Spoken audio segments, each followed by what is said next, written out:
Hi, I am Brian Hofschild. I've been coaching AYSO soccer for about 5 years. The last 4 years, I've been coaching a lot of the ages 6s and 7s. And so we have 5 on the field in this age group. And I'm putting together this video series to help new coaches who don't have any experience coaching soccer. And the reason is because you will have a lot of videos available to you that will show you how to do different types of drills. So in practices you can be doing passing, shooting, dribbling drills. But I want to spend some time teaching you how to control your team, teach them how to move as a unit, how to not bunch up, and this is going to pay handsome dividends. This is a very exciting age group. So at ages 6 and 7, the tendency of the kids is to bunch together. Okay, they like to swarm around the ball like a bunch of bees. So you're going to be fighting that the whole season. And the way that you beat this is by teaching them in practices. You know, yelling at them all the time, spread out, go forward, move back. Like, doesn't work very well in the middle of a game. But if you invest time in them during the practices and teach them how to hold their formation, how to move as a unit, then they will be able to, by the end of the season, you will see your team beginning to spread out, stay in their position, move the ball around, and actually start winning some games. So it's a very rewarding age group, because you see at the beginning of the season, they tend to bunch, and then by the end of the season, they are spreading out, holding their positions, and moving as a unit, and moving the ball around the field, and it's very exciting. So I want to teach you what I have learned over the last 3 or 4 years, and here we go. So a tendency is going to be to bunch up around the ball, okay, and we want to avoid that. So the way that I do this is I teach my kids how to use a star formation, okay? So that looks like this. We're the blue team. Okay, we have one midfielder. So what I do at this age group is I introduce the midfield position, okay? Look at the blue team. Okay, we're going to have one midfielder in the center of the team. Okay, he's the heart of the team, the captain of the team, the strongest player on the team. Okay, he's soccer smart. He's alert. He's paying attention to what's going on, all right? And he's got good ball control skills. He can also run a lot. Doesn't get tired. So strongest player right here in the midfield position. Then we have 2 forwards and 2 defense. This is how I like to play with these kids when I have 5 on the field. Look at the orange team right now. Okay, they've got 3 forwards and 2 defense. Okay, you can do that. You could also do 3 defense and 2 forwards. Some people would argue don't introduce the midfield position in this age group, but I disagree. This formation seems to work the best for me. Okay, the reason is because the midfielder is my strongest position. Okay, my strongest player. The ball is naturally going to want to gravitate towards the center of the field at all times. So we want to put our strongest player here because he's going to touch the ball more than any other player, okay? These guys right here, the orange team, they've got a hole in the middle, okay? The problem is right now, who is supposed to go in the middle, okay? All right, when the ball is there, who is supposed to go towards it? Well, they all will, okay? That's no man's land, okay? If you have 3 defense, it's the same problem. You still have a hole in the middle of the field. So whenever the ball gets kicked into the middle of the field, no one knows what to do. What happens? They all swarm around the ball like a bunch of bees. And we want to avoid that. So that is why we teach our kids, okay, there's one midfield. He controls the center of the field. That's his job, okay?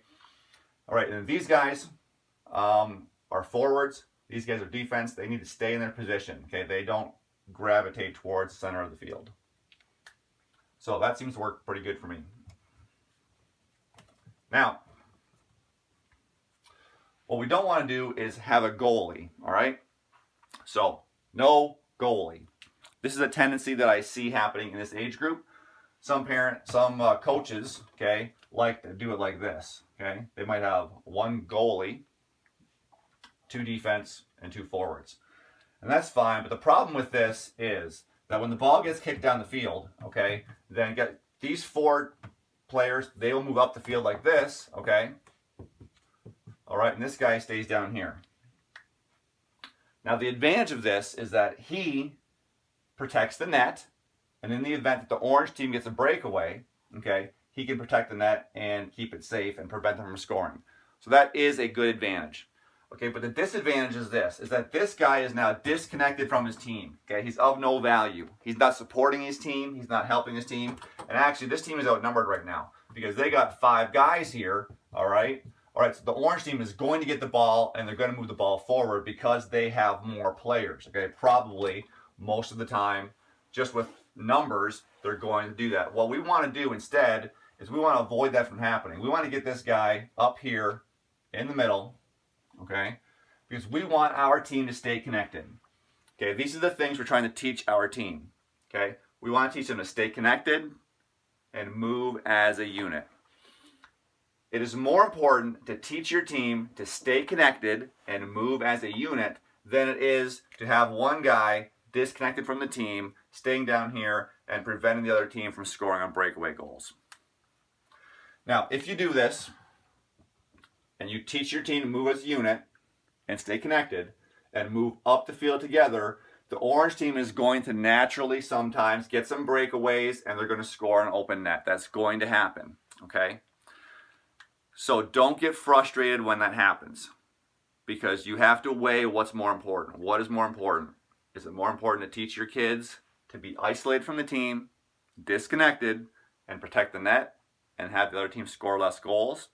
Or is it more important for you to teach your kids to function as a team, to move as a unit, okay, and stay connected together? I believe it's the latter that's more important, okay? By the end of the season, you will see your team controlling the ball more, moving the ball around more, okay, and actually winning more games if they can do this. The other thing is that at this age group, we don't have a goalie, okay? We have small nets, and we have an arc around the net, so you're not allowed to enter into the arc until the ball does, okay? So we don't want anybody playing goalie, okay? They can't use their hands, and not supposed to be standing in front of the net anyways. So it's more important to teach them to play their positions. Okay, now, the advantage of this is, well, let's back up a bit. When I do the star formation, in practice, okay, I will show them this on the whiteboard, okay? I call this a star because it's got a center, and it's got 4 points to the star. It's important for them to stay connected to one another. They should be close enough to each other so that they can pass the ball. They should be spread out as far as possible because we want to control as much of the field as we possibly can. So they should be spread out as far as possible, but not too far. One guy should never be way over here disconnected from his team. He's of no value. He's not helping the team out. Okay, so we always want to be close enough together where we can pass the ball to each other.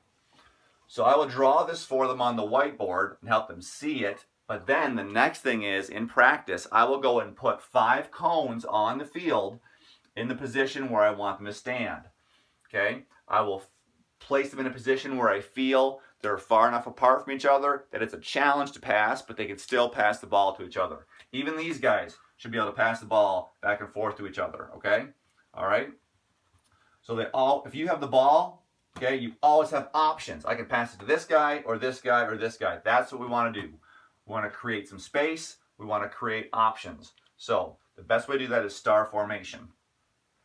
Now, in practices, I will put 5 cones on the field, force them to stand there, and then they will just pass the ball around. I might even give them 2 balls, and they will just pass the balls around, just holding their position. And then I might move this star formation, slide over here so we can do some corner kicks or some throw-ins. But no matter what is happening in the game, we are always in this star formation. And I get the kids, used to, passing the ball around with cones in those spots. And then eventually I'll remove the cones and I'll kick the ball down the field and I'll tell them to, hey, I want the midfielder to go get the ball and stay there and stop. And then I want the rest of the team to gather around him in the star formation. So they get used to, spacing themselves out, okay, without any cones for a point of reference. What the advantage of doing it this way is all I have to do really is once they've learned the star formation, okay, I have to teach my midfielder where to stand on the field. So if I can control him and I can invest time in him and I can teach him where he needs to be, the rest of the team will build themselves or space themselves out around wherever he is. So I can place him on the field at any time in the game. I can tell him, hey, Joey, I want you to stand right here, or I want you to stand right here, or I want you to stand right here. And then the team will build themselves around him because he knows where to stand, or I will be able to tell him where to stand. And then the advantage is I'm not telling 5 kids where to stand. Sammy, you got to go backwards, and Fred, you got to move to the left, and Tom, you got to move forward, spread out. No, I don't have to do that. All I have to do is tell one midfielder where he needs to be. You need to be right here, or here, or here. And then I tell the team, set up your star formation. And they all will be referencing, the midfielder. They look to him, and then the defense know they should be behind him, and the forwards know they should be ahead of him. Okay? So that is going to make your life much easier. If you can teach them to use the star formation, introduce the midfielder, invest in him, okay? And then teach these kids to stay connected and move as a unit. Okay, that's it for video number 1, and there'll be a couple more videos in this series. Thanks for watching.